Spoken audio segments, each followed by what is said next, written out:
Hello, everybody. Welcome back. This is the Southampton Way podcast. Welcome. This is episode 25 during the international break. So hopefully, this gives you something to enjoy and listen to whilst we are building back up to the Premier League. Thank you very much again for listening to the podcast. It's much appreciated. And thank you very much to those who've gone and followed our Patreon.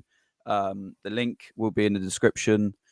You can follow it. Basically, at the moment, all it is there is all of our collated episodes since the Patreon's been set up, and I'm currently working with local suppliers, trying to figure out the best way to get some stuff sorted for our shop that will be launching on the Patreon. We want to make it as quality but as cost effective as possible. I didn't just want to go out and find a supplier who just prints things and charges a fortune for it. So we want to be able to distribute some products to you guys that are actually quality and are for a half decent price. So that's in the works. So keep an eye on that. But thank you very much. If you do want to follow it, it's in the thing. It's in the description. It'll be at the bottom of the screen as well on a ticker. And yeah, if you'd like to also subscribe on there, you'll be helping us out very much. Joining me once again is the legend that is Martin Sanders at Football Martin on X and TikTok. You know where to find him by now. If you don't, you've been living under a rock. But his YouTube, his X, and his TikTok will all be in the description as per every episode. Welcome, Martin. We have got loads and loads to talk about, mate. I think we should start at the weekend, not this weekend, but last weekend just gone. G-Tech Stadium didn't manage to get a ticket. I think it sold out about 17 away days. It's unbelievable, but watched it regardless. What did you make of the should we call it the annual drubbing at the G-Tech? Yeah, the annual drubbing. I was at a wedding, so I watched it on my phone, bits of it. I didn't watch all of it, but I watched large parts of it, and then I obviously watched it when I come home. And I think probably the biggest thing for me, maybe when I saw the initial the team lineup, I thought that we'd see a few more changes. Certainly with the non-performance against Forest, because it was a non-performance. Like so many players just didn't turn up. I thought, hold on, it ring the changes. Obviously, the goalkeeper comes in, Ramsdale. I don't think there's any danger that he wasn't going to play. Spent a huge amount of money on him. Brilliant business. He was always going to start, but I thought we would have seen changes. Certainly, Cameron Archer. I thought he looked really good against Cardiff in that midweek EFL Cup game, and I thought like he would play a role because the goals that he scored were really good, and he looks a really good player. I'm excited to see more of him. Disappointing that he didn't start. And there wasn't many positives to take out of the game in the end. I thought Brentford, they sussed us out on how they want to play football. They're a high press. They set quite a few traps. When you watch the game back and you see all the different media outlets have analysed the game, they did set a lot of traps for us. Really, they just got men in around sort of like the edge of our 18-yard box. There was always, at least the goals when you see there's just players everywhere. They kind of knew that how we were going to play, and we're a little bit nervous at the moment. There's no doubt. I think that we're making individual errors, and the individual errors cost us. There's two real bad individual errors in the game, and look, it's going to. We'll talk about no doubt throughout the show, but it's we're playing a certain way of football, and people will make mistakes, unfortunately, and we're getting done by them at the moment. And I think a lot of it is down to nerves. And the manager did say that. We do look quite edgy. We do look edgy. I agree. Probably some of it might be down to nerves, but also I think a lot of it is down to not playing with enough conviction. It's a bit of a buzzword in he says it a lot, Russell Martin, and we're not playing with conviction in what we do and belief in what we do. He says belief a lot. I don't think we're playing with enough conviction. I think the system has its flaws, definitely, especially against a side like Brentford. Like it definitely has its flaws, but that's just one of the two systems that we've deployed before, and we know that he is ruthless enough and he will make changes. That we know that. Like for example, we've not seen Ryan Manning once this season, not in a single squad. Okay, so we know that he is ruthless enough. If something's not proven to him that it's going to work, he will change it. So I've got no fear in that he will change it. What's really interesting, I'll see if I can find it. If I can stitch it in in the video somewhere. I'll try. But there was someone we had on the show last year. I did like a spin-off episode when we were in the January. It wasn't last year; it was the year before. In the January window when we were being linked with players. I think it was Camaldine and Paul. A guy called Alex. He works for The Athletic. He's a journalist on European football, and he talked us through the signings then. And he actually did a full analysis of the Saints Brentford game and the setup. And the thing that he pointed out most in it, and I didn't really notice it at the time, but was the systematic error of how close the two centre backs were together. So Stevens and Harwood, Bellis, and Bednarek were always so close together. And if you watch it back, you'll see it. They were so close that even half a mistake from either of them, and it was a trigger for either Mbermo or Wissa to be straight on top of them. So it was almost suicide how close they were together. And I think that got through to the bench at about just after the hour mark, and they started really stretching apart, and those threats were becoming less and less inevitable.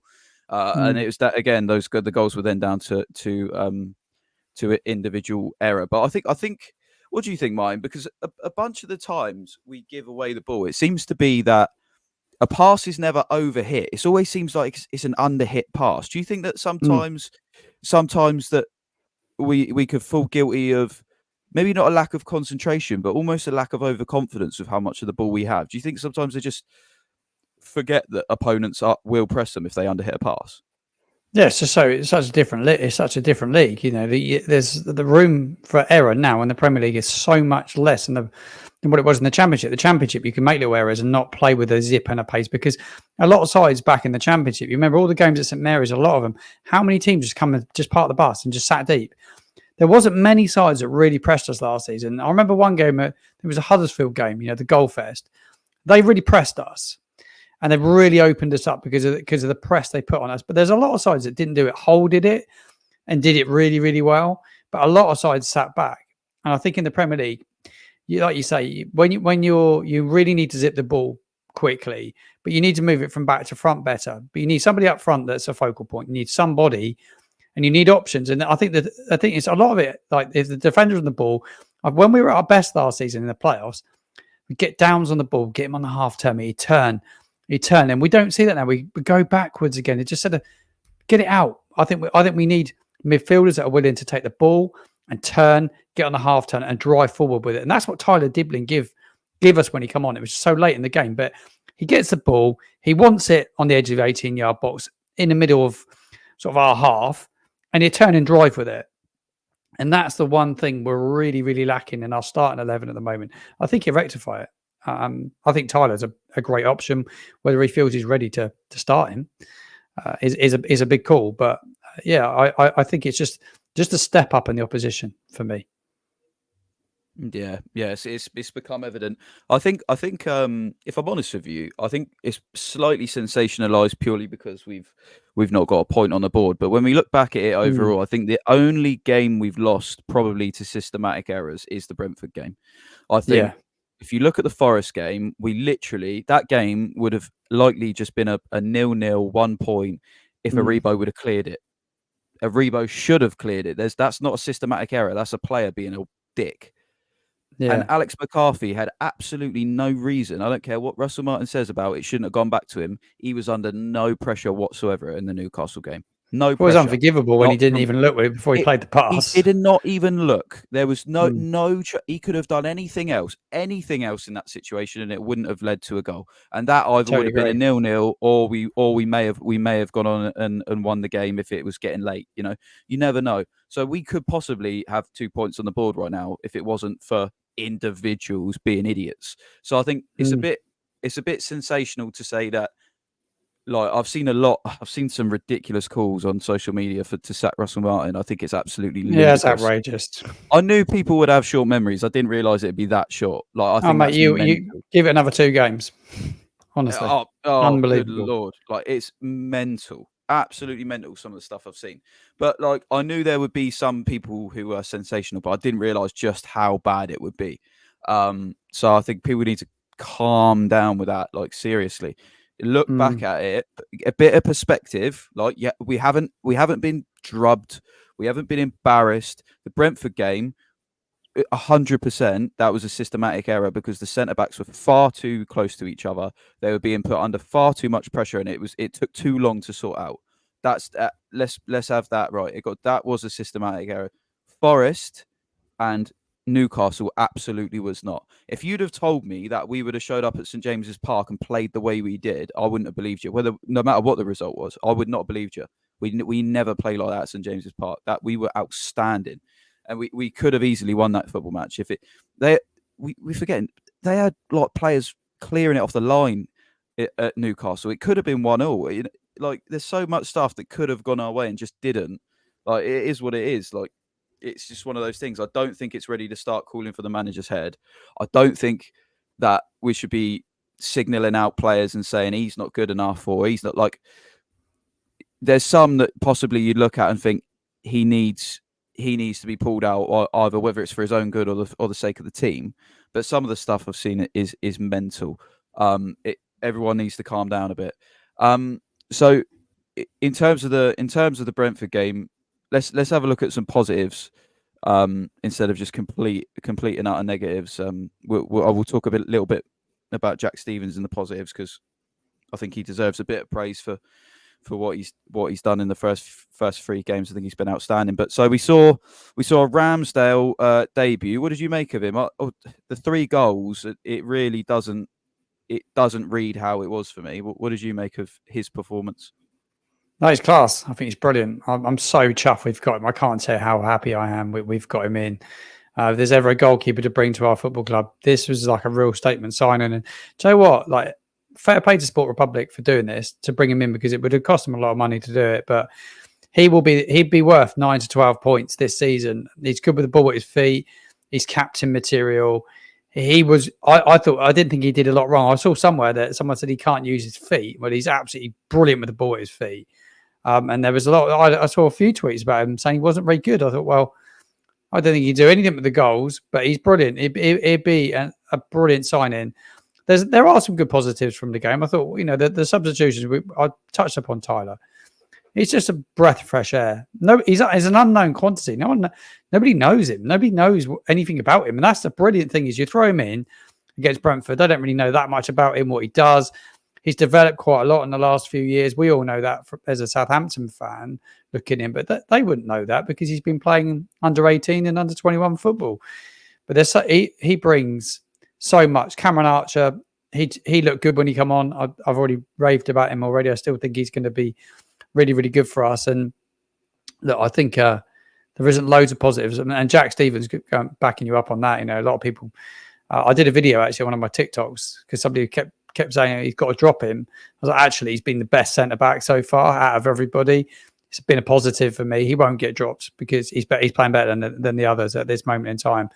You can't say he's a leader. No matter what anyone says, we need him in the side at the moment because we're going to need to find our first win and our first point pretty quickly. We don't want it to go much further. But I think there's a few positives to take out of it. It's not all negatives. Without a doubt, it's not all negatives at all. A couple more positives to point out. Obviously, the Tyler come on as a double substitution. Was it with Matty Fernandez or was it Archer? I think Archer was a little bit. So Archer was a little bit lost in the game. He come on at half time, didn't he? He was sort of a little bit lost in the game, but the stat formation is not going to suit him. We know that now. But I think. Also, you talk about a midfielder who's going to play on the half turn. That's all that Matty Fernandez does. He is superb at it. You can tell it's been 2 games, and you can tell he is super. Every time he receives the ball, he's never square on with it ever. Yeah. And even if Lallana was the other substitution, and he was brilliant. He was brilliant, and we'll talk about him as well because he actually set the goal up. So it was just a brilliant move between Diblin, Lallana, and a great finish, which is actually nominated for Premier League Goal of the Month, which is quite good from. It was a good goal. It was a really good goal. It was a very, very well improvised finish from him. Who also another player who's been brilliant for us. Who should not be overlooked so far. 5 million looks an absolute steal. We'll talk more about transfers later, but he's been brilliant. But Matty Fernandez in midfield, do you think that he could possibly be sort of quite a key player for us in the end this season. Yeah. I think we could look at it and say Diblin is almost definitely going to be, but it's a case of Russell Martin said it's a case of not. It's not a case of talent because he's unique, but it's a case of conditioning, and we've seen it happen a lot of times with young players who get thrown in extremely early and just expected to play all the time. Players like Pedri and Gavi for Barcelona, both of them sustaining long-term injuries early on in their career, well overplayed. There's time and time again, evidence is thrown up of the fact that these players, as much as they'll play week in week out for the younger lads, it's a different ball game when you step up to the men's stuff, especially Definitely. at the elite level. So I think it's a case of let's protect his fitness for his own future, but let's use him because he is absolutely superb. But Matty Fernandez, from what you see, is there who does he replace in the lineup for you? Do you think that's more of a would you take Rebo. Smallbone out for in or a Rebo?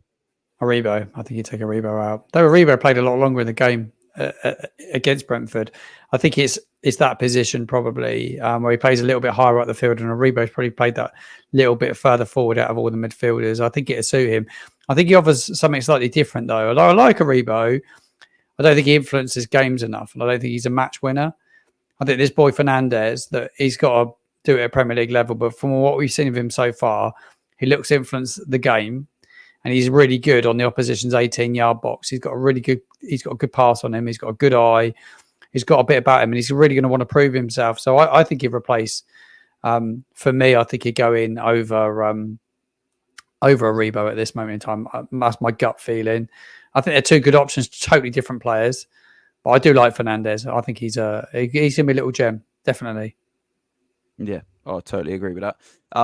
Just final word on Brentford. The goal was set up actually by Adam Lallana. What did you make of his first Premier League appearance back in a Saints shirt? I know it wasn't particularly. I thought he looked really good against Cardiff. I thought he played really well when he came on. Like, doesn't look 36 to me. He obviously looks after himself, and he looks really fit. He's got a good football brain. He's played with some of the best players that have graced the Premier League in the last 10 years. He's played under, we spoke about it before, he played under Klopp. He's a good player still. And though he brings experience, actually, I think he's probably, a lot of people might not like me for this, but I actually think he's probably pushing for a start at the moment. I think we probably need him in the side just for his football brain. I just think the fact that he's not going to play 90 minutes, but if you can get a solid 60 minutes out of him against a good, the good sides like United, when you need somebody that's really calm on the ball, you got the legs around him, put the legs around him. But I just think his football ability is going to be invaluable. He's been brilliant in every glimpse we've seen of him. And the fact that all he keeps talking about is how he wants to be here is, I think he'd be an important, like on the pitch as well as off it. I really do. Yeah, I agree. He wanted to be here regardless of the result of the playoff as well, which is really good. So that's an important thing. It's not just the lights and the glamour of the Premier League because he's been there and done it, and he's really experienced. Like you say, I mean, the last three coaches he was under was Pochettino, Klopp, and De Zerbi, and that's really not a bad few coaches to learn from. Is it all with three different skill sets? So I think he not only will he help our players. Russell Martin's been quite open in saying he'll definitely teach him a few things as well about the league and different styles and how to cope with the everyday pressures and stuff. I think there's no secret that he will quite probably in the next few seasons when he's winding down his career maybe think about stepping into the coaching side of things. So I think it's really good. Really good to have him, and I agree. I wouldn't be against him starting against United either. I think if he's got the legs in him, it's just I think it literally just be a decision to be made as to whether he'd be more effective for the larger part or more effective in the last third of the game, and that's thankfully I'm not paid to make that decision because I would struggle to. Thank God that's nothing to do with me. So it was a bit of a. I don't want to call it a complete shit show. I mean, there's a few individual errors there, and I think we can dust ourselves off and go again. Like I say, we haven't quite had a moment yet, have we? That even has. I mean, in general, we haven't really had a moment this season yet that even resembles the the run we went on at the beginning of last season, especially the day after deadline day, that 5-0 at Sunderland. I mean, we've had nothing like it. No, that's the beauty about it at the moment. We haven't been totally and utterly smashed by anyone and totally outplayed by anyone. We've actually been quite good in all our games, haven't we? We've had good moments in all our games. We were really good against Newcastle. Obviously, the Forest game, we weren't great, but we did have a period after half time where we were decent and we looked quite good. And then for large parts against Brentford, we played quite well, I thought. From what I saw, the first half, I thought we were decent. But like those mistakes can cost it at this level. I'm just watching that mission to Burnley at the moment on Sky Documentaries. I'm really enjoying it, actually. I think it's really hard to have comparisons between the two because they just turned over so many players compared to us. But the Premier League is so brutal, isn't it? And that's the biggest difference. You just can't make mistakes, and we'll have to rectify it really, really quickly. The only thing that really worries me, Josh, is that you got a very, very small amount of fans that are calling for the manager, which I can't believe it. But then you've got all the mainstream media now, because we're in the Premier League, calling out the way we're playing. Because we're a smaller side, you're not allowed to play out from the back, by the looks of it, because they just call you out on it. Everyone else can do it at the top level, but because we're a little club that's come up and got promoted, you're not allowed to do that.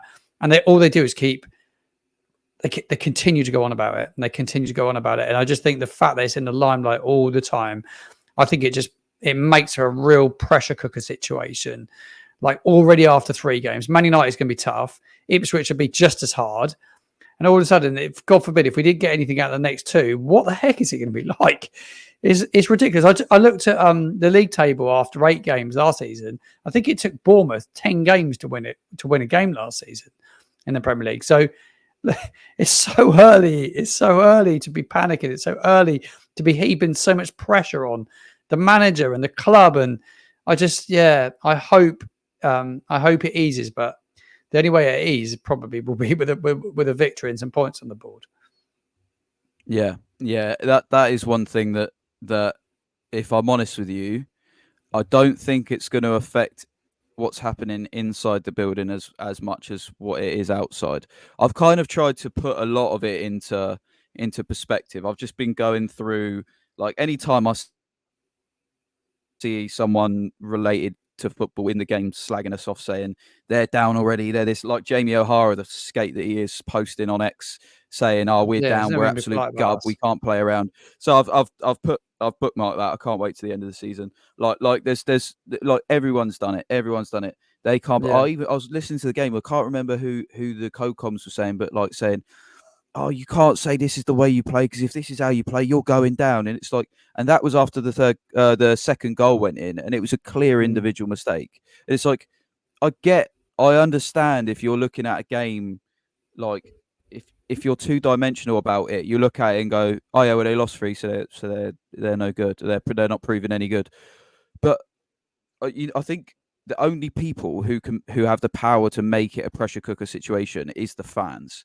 And if our fans decide to listen to the media and say, "Yeah, this is gub, this ain't no good, our manager needs to go," then that's what's going to cause the pressure. What I would just call on all of our fans to take a deep breath, chill out, actually look at it genuinely, like just look at it for what it is, and don't listen to the media telling you you're going down. It's 3 games in. Yeah, we are 3 games into a season. Like you say, I think it was it this time last season, Scott Parker was absolutely stinking the gaff out of Bournemouth, and they were relegated by the media at that point already. And now Iraola's in, and they're one of the best teams, and they're tipping them for maybe even getting a Conference League spot. So like, the media will swing, and like it doesn't matter. It doesn't matter. They need a story. So if there's a gap they need to fill, even if it's not 100% correct, they will fill it with that. Like, they'll look at it, go, "Oh, Southampton lost because they tried playing it out of the back. Let's focus on that. They can't do this. They'll go down." In fact, the only person who's had any sort of common sense and like reasoning with it that I've seen is Simon Jordan. He's the only person in the whole media that I've seen who actually seems to look at it properly. instead of just going, oh, they're down. They just come up. They're not good enough. They can't play the way that they play. Like you say, if it's one of the top 6, it doesn't matter, does it? Because they're the top 6, they can do it. Yeah. It's like it's almost like there's an arrogance to that, but then you're called arrogant for trying to play out the back. It's so bizarre. It's so bizarre. It's a really strange thing to have thrown at you. So I agree. I think if enough of our fans can pull their head out of their asses, not start calling for the manager's head and say, "Oh, this doesn't work. This won't after work." 3 games is ridiculous. 3 games. It's mental. Yeah, it's so mental. fickle football. He's like, what the job that he did at the last season, and like what he did in the playoff campaign, took us on a 25-game unbeaten run. Yeah, he's got a style of play that's acceptable to mistakes. You know, players have got to be brave, but he's not going to change. He's not going to change now. Like, he might adapt. He will adapt in his tactics and the way we play against certain teams. And look, they were all, look, he'd get a big job if he ends up getting the sack at Southampton or moving on. He'd get a big job. There's no doubt about it. Simon Jordan and the guys on TalkSport spoke about it loads of times. They rate him really, really highly. I rate him really highly. I think he's going places big time. But you need to stick with it right now. It's typical. We play Man United after this international break, which is really and truly a really tough. It's a horrible game for us because they got to look to bounce back after the thumping against Liverpool. So it's not a nice game to come back into, but he's under massive. We talk about managers under pressure. Jesus, this fella Ten Hag, he's under like serious pressure, like a lot more than Russell Martin is right now. So he has to get something at the weekend. Yeah, exactly. I think our fans need to realise that there is media narratives, and it's not just going to happen here. It's going to happen all over the place. I think, like you said, Martin, he's not going to change what he is. He's not going to change what the system is. But that's what the media will pick up on. They'll say, Russell Martin is not going to change. Southampton are going to go down. That's not true. Russell Martin will not change the actual skeleton of what he's going to do, but he'll be able to put some meat on the bones. He'll be able to go, okay, that's not quite working. Let's change it. It's not like he's going to blindly train them to play one way every single week and just expect a different result. It's not going to happen. He's a professional man. He knows what he's doing.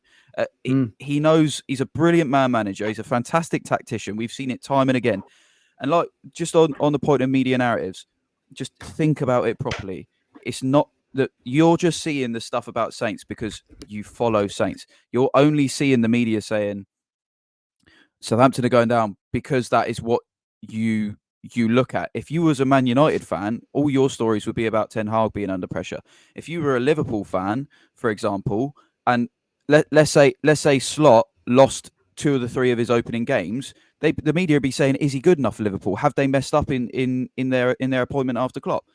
They don't have that narrative, so they're not running with it. But the media will run with something if they're like, give them an inch, they'll take a mile. So everyone just really needs to calm down. We are 3 games in. Like you say, Martin, it'd be bloody brilliant to get something on the board, wouldn't it? Against United, and it'd be a great time to do it as well. But yeah, everyone calm down. It's not the end of the world. I mean, this time last year, we were literally just reviewing our summer business, and we just lost 5-0 to Sunderland, and we were about to go and lose to Middlesbrough, and then go on a 25 unbeaten run. All right, so relax. Martin knows what he's doing. Especially, think about it. We came off that run. The wheels come off a little bit. We then went on another one. We went away to Cardiff, and then it looked like it all fell apart. A lot of managers would have struggled to come back from that knock. That was the 3rd knock. A lot of them would have struggled. And that's exactly where people like Simon Jordan say he's got the gumption to change things, to know when is the right time to change things. So just trust it. It's going to be all right. Anyway, rant over. Let's talk about transfers, mate. So the transfer window has now closed. We saw a lot of incomings and probably not as many outgoings as we were maybe hoping for in the end. What did you make of the business overall? I've seen a lot of people saying it's like a solid 7 or 8. A fair few people moaning that we didn't get a striker, although we did. We got Cameron Archer, but that's people kind of forget about that, I think. What did you make of it overall? Yeah, I thought it was okay. I didn't think it was horrific at all. I thought, we'd have more go out the door. I thought Bella would go. I thought Camaldine would go. Obviously, Sam Adozi's now gone because he went to the Belgian league and the window was open a bit later. We still got Onuachu in the door. Still think he'd probably go. But yeah, didn't get as many out the door. But regards to incomings, I think finding the striker is incredibly hard. I don't think there's any doubt they probably were looking. They have got Cameron Archer. And if they get him fit, it's a big if Stewart gets fit, he could be like a new signing because we've not seen anything of him. If he happens to come good and we get something out of him, it's a massive, massive bonus. It remains to be seen if they can get him fit. But we have got him still in the door. So that's the only area I do worry about is that we're a little bit lightweight is up top. I think it's good that Ryan Fraser's come back in. We were talking off air before we come on. He's not going to start games. It'd be similar to last season. He'd be used off the bench. He'd be used in the cup, and he'd bring a high energy when you need it. If we're in a game against United at the weekend, it's 1-0 or 0-0, and we need some added energy, he will bring you that. And then also, obviously, we brought Cornet in as well.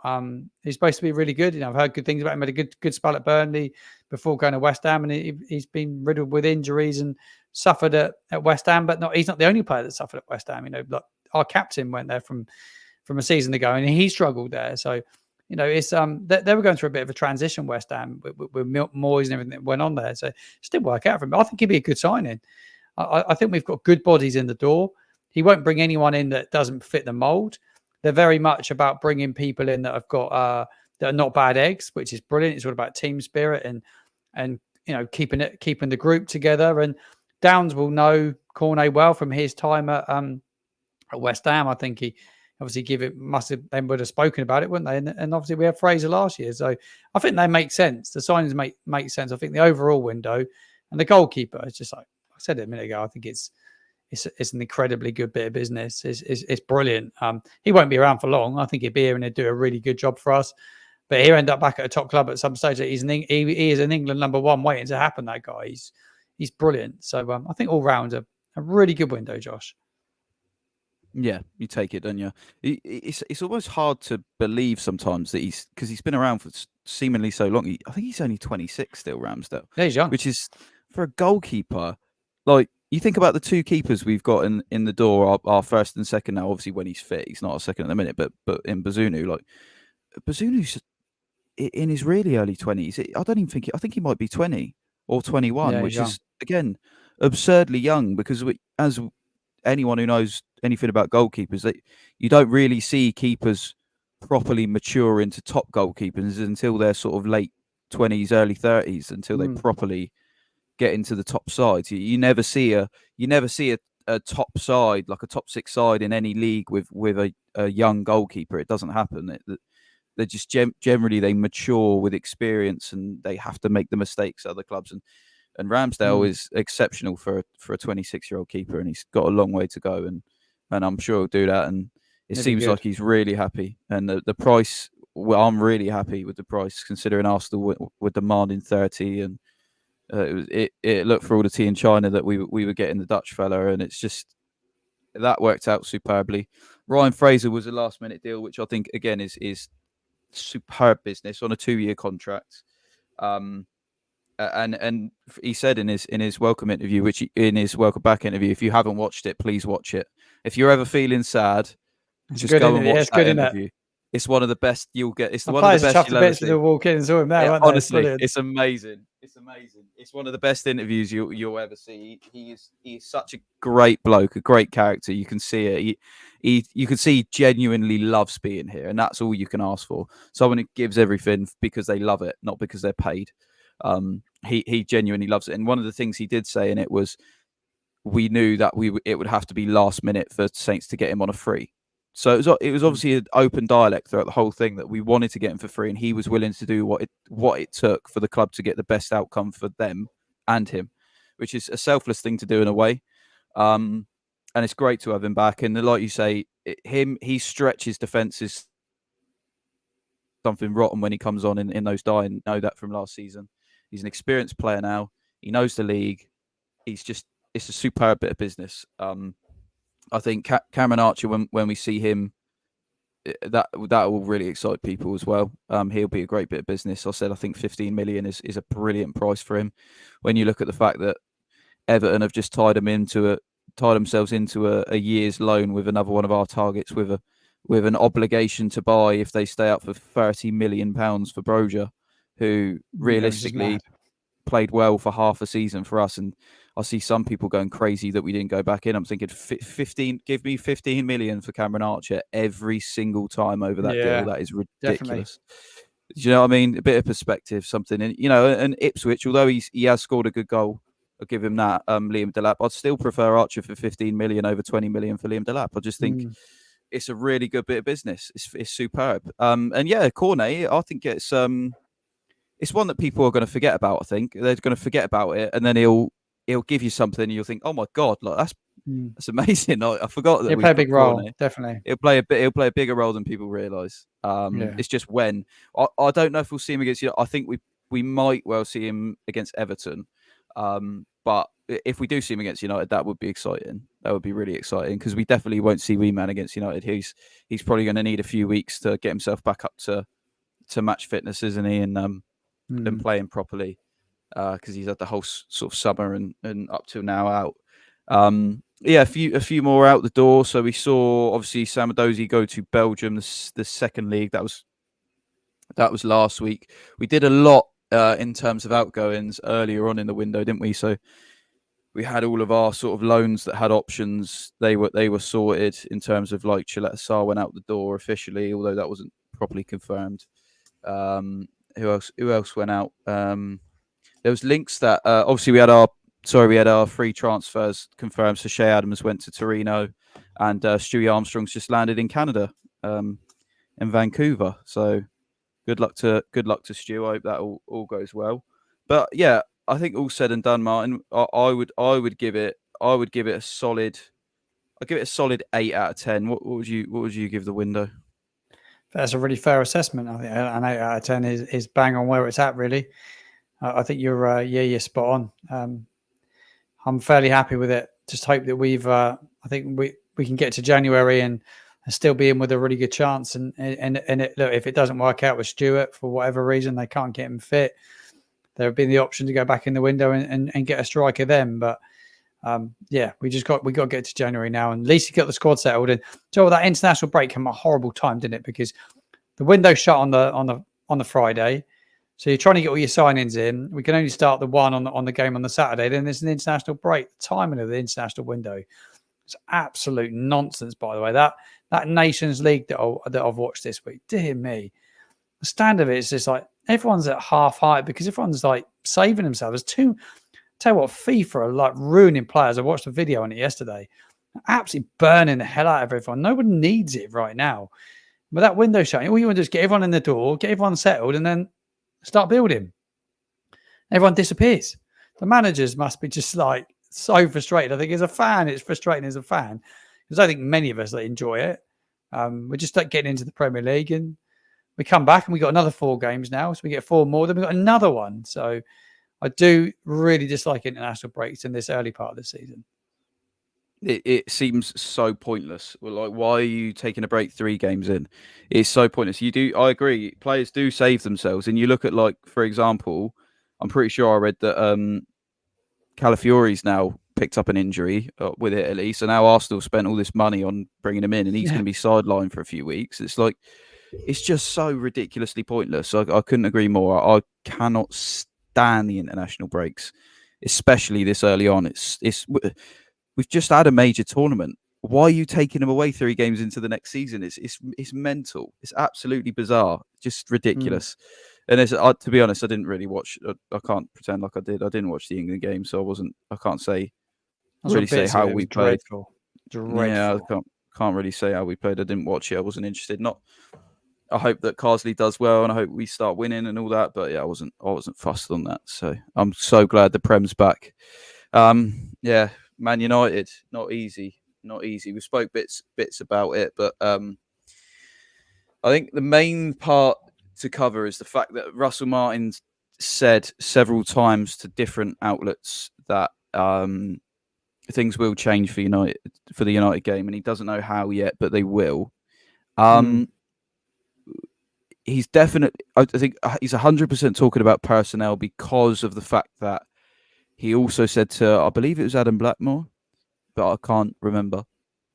He said that he had to give certain players the opportunity who had, quote, credit in the tank. So they built up credit for last season, Yeah, and he said, which is and he really said, and admirable, his isn't it? words were, yeah, it is, and his words were, but that's gone now.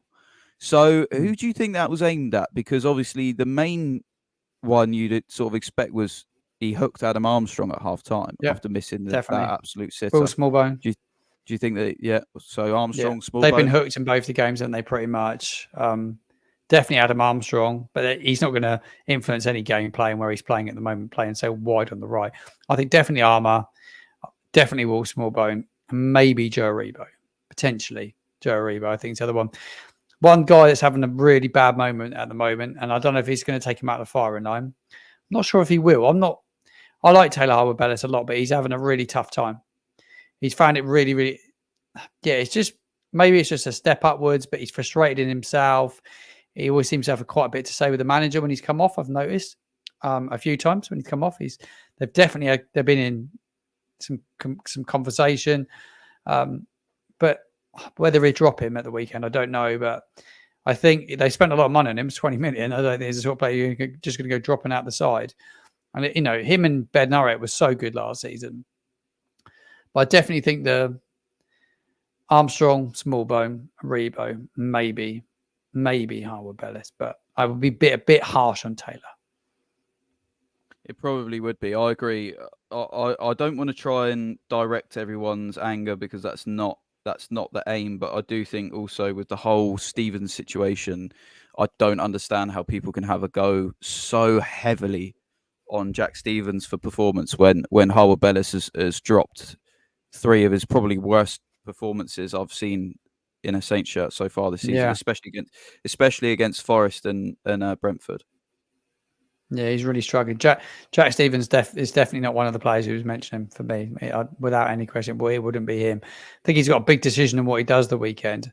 If he keeps with a system, I think even if he changes with a flat four, I think Stevens will stay in the side no matter what. I think he'll play because he's his captain. I'm intrigued to know whether he does totally revert and change system and go back to a 4-3-3.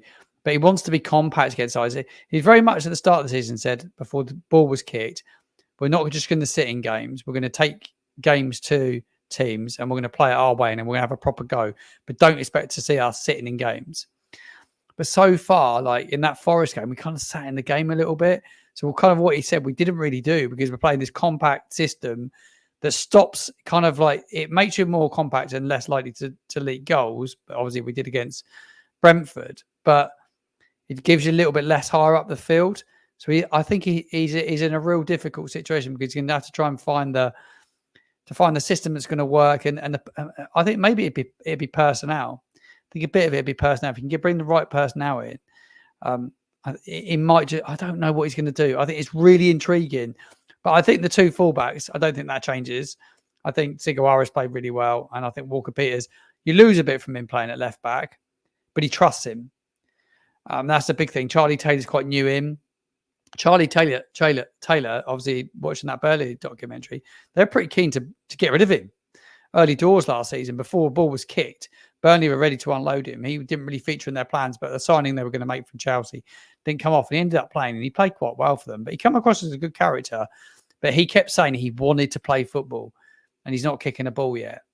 I think he's probably didn't expect to have Carl Walker-Peters at the door. So I think he's probably got a selection headache there that he probably didn't expect to have.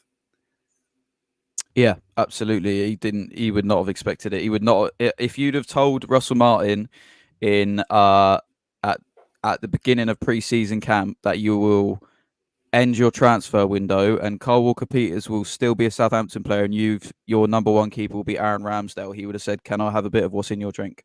You are absolutely having me." He would not have believed you, and I probably wouldn't have believed you either. So he has definitely got a selection headache there. And like you say, yeah, credit to Sport Republic for especially the Ramsdale signing, but they've clearly done enough to convince him not to be forcing a move. in terms of because if Walker Peters really wanted to force a move away, he could. It's quite Yeah. easy. His agent could. He's got a year left on his deal. It's not about like if he could easily push it, like get himself out of the door if he wanted to, but he hasn't. He's still here. Still got a point to prove, and you never know. He might sign another deal. I will say, just because you mentioned Burnley quickly, that not related to the Man United game, I will get straight back onto it, but it's something I forgot to say earlier. I've seen a lot of media comparison about Saints being Burnley. So Totally Southampton are different. just totally different. Yeah. That is one of the laziest assumptions and the laziest connections I've seen. Oh, Saints are just Burnley. Russell Martin's the same as Company. They're trying to keep the ball. They're arrogantly trying to play it at the back, and they're going to go down. Totally different. Mm. Totally different scenarios. They had a massive turnover of players, Burnley. Huge turnover of Huge. players. And also, Huge. actually, watching that documentary, he seems a commendable guy. But his man management skills, from what you see in its glimpses, I think Russell Martin's an outstanding man manager. When it comes to man Yeah. managers, he's the best. I don't Mhm. think Vincent Company was that at all. Not at all. I think what people forget, and it's said by many a player, whether it's Rooney said it, Henri said it, who else has said it? Another big name player. Shearer was the other one I heard. All three of them have said, when you transition from being a coach to a manager and you tell your players to do things that you could do and they don't do it, it's a mind-blowing scenario. So you think about Vincent Company was a magnificent footballer, one of the greatest centre backs in the Premier League ever. Like he's in the Mm. conversation. He's fantastic. He was a leader of a team that won the Premier League.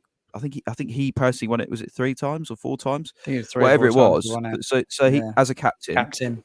trusted by arguably the greatest manager of all time, come up with some of the biggest moments you could imagine, winning with that winning goal against Leicester from 30 odd yards. Like Company was an unbelievable footballer, and he led a group of unbelievable footballers. You're talking Aguero, David Silva, Fernandinho, like these players who we regard as like some of the best to do it in the Premier League. He was the man that they looked to. So he comes from a totally different background. He expects so much of certain individuals in that side. Like you saw it in the Mm. clips, like him absolutely berating people for their body language and not doing certain things. And it's like he's so in his head because that was how his life was. That's how his. But Martin's from a totally different background, completely Yeah. different. You know, he played for Norwich and Rangers and MK Dons, and like he had a much better career than most people, you know what I mean? But like he did in terms of football, he hasn't had a career that Vincent Company's had. He wouldn't go into it expecting that his team have to play like he did or like the teams Mm. he played in. He gives them a layout of he always says it how I would have loved to have played, how I would have loved to have been managed. Like, but Company's coming at it from a point of how I did play and how we were managed. But he doesn't quite, or he didn't. He might have learned now, but Company couldn't get his head around the fact that, especially last season, that these players are not the City team that you played with. These players are not of a standard that you think they are. They're not. And you need to take that into account. And you could see that he was losing his mind. And a lot of players say it. And if you probably asked him, he probably realised by now that, yeah, he probably did hold them to a slightly unrealistic standard because of what he did in his career. It happens. So it's a totally different dynamic, and it's a totally lazy argument. That's one that you shouldn't listen to. We are not the next Burnley. It's totally different. And if we do go down, I can tell you now, Russell Martin will not be swanning off to go and manage Real Madrid. It just won't happen. Like, No. relax. It won't happen. It's a totally different situation. Anyway, again, sorry, rant over. Back to Man United. Do you think that there's a possibility, because I saw obviously after the Liverpool game against United, they interviewed both the managers, and Arne Slot was quite open with his game plan. He said that Man United, they've been pressing with two strikers in a 4-4-2 rather than last season they played as a front three. Do you think that that's food for thought for us, thinking, okay, so we don't have to defend three attackers, it's only two of them? Do you think that maybe Russell Martin could possibly look at that and think, okay, well, we can play with a four then if it's just the two tens as such? And Yeah. and not a 3. That could be a catalyst for change, right? Yeah, it could be. Yeah, it'd be interesting to see. I don't think it massively changed the way they go about business when they come to us. I just don't really see it. I thought they were really poor against Liverpool. I've got to say that they were really good for the opening 10 minutes. It was 100 mile an hour that game. I watched it. I watched all of it. I thought they started the game really, really well, and hope they don't start like that against us. I hope that we can mute them really quickly. But once Liverpool got into the game and got hold of the ball, they transitioned real quick, didn't they? They moved the ball back to front so quickly. They found little pockets of space between the midfield and the defence constantly. But you need the right players in there doing it. Liverpool did. Diaz was on the day. Diaz was really, really good. Him and Salah were just like so good. But they just drop and found little pockets of space. And United give you that as well. I think Casemiro obviously got called out, but to be fair, I really like Mano, but he had a really tough day. He had a really, really tough day in midfield. The pair of them it was a shocker from both of them.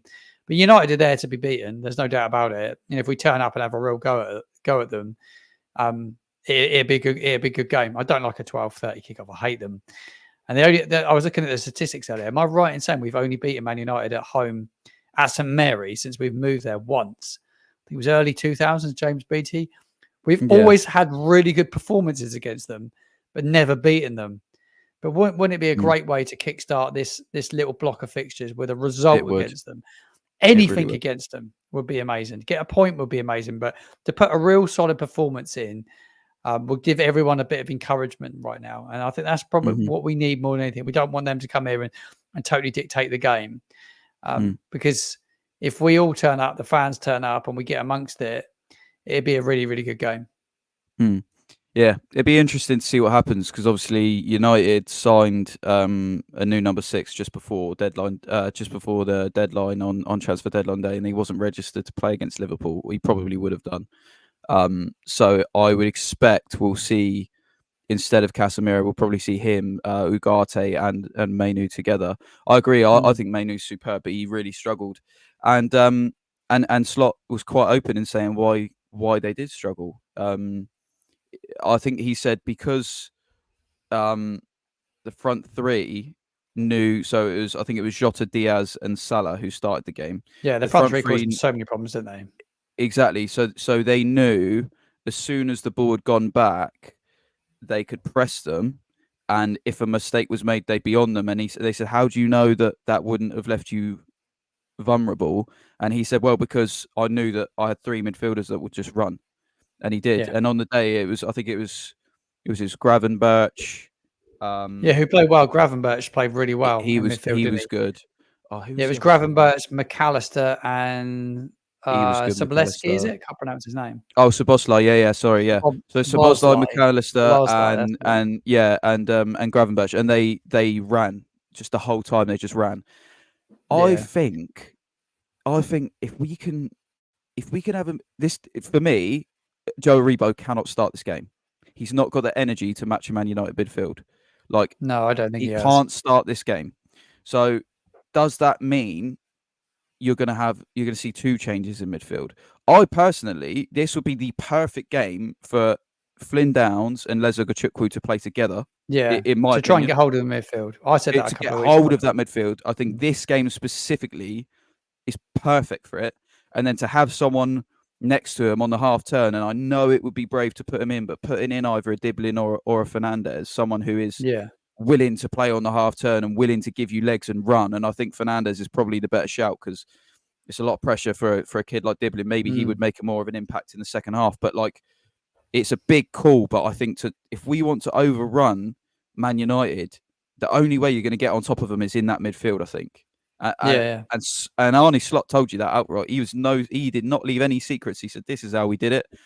This is how I thought it would happen. This is how it actually did happen." And Man United aren't going to change, are they? They're just not. They're just not. Yeah. The only thing that might give them an insight, and I don't know if this is, what do you think about this? I could be quite far afield.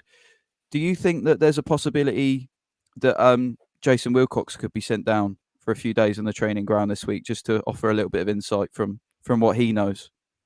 Yeah, it'd be interesting to see, wouldn't it? It'd be interesting to see if he's got the inside scoop, isn't he? That's for sure. He's got the inside scoop, and obviously left on some really bad terms in the end. I think he was I thought he was quite ill, went quite quiet, but I think he was probably put on some sort of gardening leave, I would have thought. But it wasn't handled too well by him, and certainly United coming after him at the stage they did come after him really, really poor. But yeah, I think the midfield battle's key. I think you're right with what you're saying. I think Oguchukwu and Downs in there would be a really good combination. I like what I saw of Oguchukwu the other week. He's powerful, he's big, he's got legs, he run. And that's what you're going to need around United. And he doesn't have to play a double pivot with him. I know he can play in the 6, but he doesn't have to play him as a 6. I don't think he always played as a 6 at Chelsea. So we've got the freedom that one of them can go. But I think you're right where you need legs. Rebo gives he can work hard on his day, but you've got to be so good on the ball. You can't give the ball away. It's one thing I've noticed about him a little bit this season, gives the ball away a little bit too sloppy. And that's one thing we need to eradicate real quickly. And I think with 2 composed players on the ball will make it a massive difference. And like you say, then you have to find somebody in the side that's got some legs to carry the ball. I think we'll give United a really good game. I wasn't impressed with De Ligt at the back. I didn't think he was particularly good against Liverpool, to be fair. Maguire played for England at the weekend. I don't think he's played for United yet. I haven't watched all their games, so obviously he didn't play in that game. But yeah, I wasn't impressed with De Ligt. I would love to see Cameron Archer in around him on his shoulder, causing him problems. And a front 3 that are going to work. I think it's got the makings of a really good game. Absolutely. And there's always the option as well. We haven't really touched on it, and I'm not saying that that it's a possibility of even happening especially against Man United. We don't know. It might not happen like this, but there was the possibility that we bring another winger in, then, i.e. Maxwell Cornet, Brereton Diaz can play in a 9. Yeah, there's a good chance that we could see Diaz posing a physical threat against De Ligt and especially Martinez, stick him on Martinez just because of the height disparity there. And so you put him in the middle and you could cause a few problems. I have a strange feeling Adam Armstrong won't play, so that would leave two spaces on the wings up for grabs. So whether Cornet's fit enough to play, I don't know. I don't think he would throw him in this early. Diblin's played on the wing before. You've got Sam Ammo. You've got obviously now Ryan Fraser as well. You've got a few options. It'd be interesting. I think it'd be interesting. So I think I'm more interested to see what happens in the front 3. I think if we do obviously that's if we do play a front 3. There's a lot in the air. Which means United aren't going to know what we're going to do either. So that's a good thing, I suppose. Yeah, it's good. That's a good thing. We can't complain at that. Absolutely.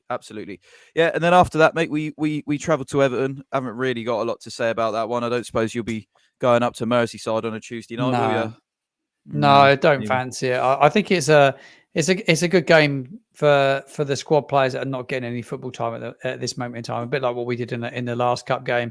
Sam Ameyao can get some more games. I think Tyler's going to be getting a fair bit at the weekend, so it maybe doesn't appeal to him so much. But there are squad players that need game time, isn't there? So it's ideal for that. But again, a game you don't really want to go and lose. I think Everton are having a really difficult time as well. They're right down there with us at the moment, yet to win a game, but they're leaking a lot more goals than us. Their fans are really restless. So two sides that are not in great form before this weekend's fixtures, but the cups is a bit of a pain for us, really. It's just that opportunity to give a few people a little bit of game time. The likes of James Bree can have a run out, and people like that, Charlie Taylor. Yeah, it's perfect for them. Absolutely spot on. And maybe we might see Ross Stewart in that game. You never know. Maybe there might be a miracle. You might see Ross Stewart in that game. So that's a possibility. And then after that, we'll try and get one in next week, mate, because it's probably going to be one of our biggest games of the season, especially if probably the biggest game this month at home. Yeah, it's a huge game. If we don't get anything against United, especially, then that is the game, isn't it? Yeah, I've watched all of Ipswich's games. I've watched all the highlights. I've done the 30-minute highlights where I can as well. So I've watched a bit more in depth. But they actually look really good. They've done okay. They did okay against Liverpool in the opening fixture. I thought they were a little bit unlucky actually. But Liverpool's such a good side. They're clinical. But they've made some interesting signings. Calvin Phillips looked fairly good against Fulham before the break. He's got a point to prove. Liam Delap looked a real powerhouse. He looks quite strong. Looks a real handful against Fulham. Whether he can be consistent, then that's always been his issue, and whether he can stay fit. But I think it's a big game. We didn't beat them last season. A team that come up with us, and probably if we're going to stay in the division, a game you've got to win. Really, truly, it's a game that we need everybody together, no matter what. We need every single one of you that sat in the crowd, and we need everyone together for it. And we'll have to really give it everything we've got against Ipswich because, it's not a sort of game we want to be going in and losing. But yeah, they're a good side. They are a good side, and they've given good sides a decent game. But again, so have we. We went to St James's Park and probably should have won. And exactly. Brentford aren't a bad side, and let's be honest, Forest are nowhere near as bad as anyone has touted them to be. They're actually really good. It's just very interesting, isn't it? How Ipswich haven't changed a thing that they've done from last season. They just throw everything forward, throw enough shots on goal, and hope one of them goes in, and that's all they did last season. And they've got one more point than we do, but yet McKenna in the media is a fantastic young English manager who's got to go right to the top. He's the Messiah, right? But Russell Martin is rubbish and is going to get sacked. You know what I mean? It's unbelievable. It's unbelievable. It's unbelievable. So it can turn around so quickly. It can turn so quickly. So let's see what happens at the weekend. Let's hope we get something. Thank you very, very much, everybody, for listening or watching. If you're on YouTube, if you are on YouTube, please subscribe. It really does help, even just to know that you're enjoying it. We're nearly at 300 now, so it'd be great if we could hit that by the next episode. Go and follow Martin. I'm sure you do anyway, but I'll leave all of his links in the description. It's been coming up sort of on the bottom if you've been watching, but I'll leave everything in the description. Have a good week, everyone, and hopefully we can get something against Manchester United, and we will see you next week. Thank you. Bye-bye.